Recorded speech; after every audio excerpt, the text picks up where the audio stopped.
জাতীয় সমাজতান্ত্রিক দলের সভাপতি ও সাবেক তথ্যমন্ত্রী হাসানুল হক ইনুর বিরুদ্ধে একাধিক মামলা দেখিয়ে সোমবার রাজধানীর উত্তরা থেকে গ্রেপ্তার করা হয়।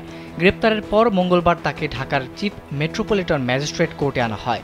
প্রিজন ভ্যান থেকে নামানোর হলে ইনুকে লক্ষ্য করে জুতা ও ডিম নিক্ষেপ করেন বিএনপিপন্থী আইনজীবীরা। এ সময় একাধিক ডিম ইনুর শরীরে লাগে।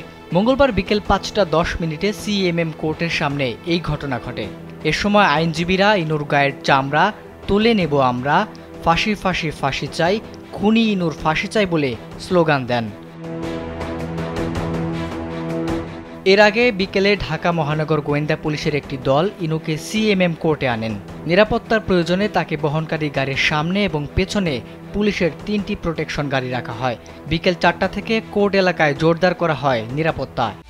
একমাত্র ওয়ালটন এসি দিচ্ছে 1 বছরের রিপ্লেসমেন্ট গ্যারান্টি এবং কম্প্রেসারের 10 বছরের গ্যারান্টি। এ সময় আইনজীবী ও সাংবাদিক ছাড়া বাকি সবাইকে আদালত এলাকা থেকে বের করে দেন সেনাবাহিনীর সদস্যরা। এছাড়া আগে থেকেই কোর্ট এলাকায় অবস্থান নিয়েছিল পুলিশের বিপুল সংখ্যক সদস্য। প্রসঙ্গত, আওয়ামী লীগ নেতৃত্বাধীন 14 দলের শরিক জাসদ সভাপতি হাসানুল হক ইনু নৌকা প্রতীক নিয়ে টানা 3 বার সংসদ সদস্য হন। এর মধ্যে একবার সরকারের তথ্যমন্ত্রীর দায়িত্বও পালন করেন তিনি।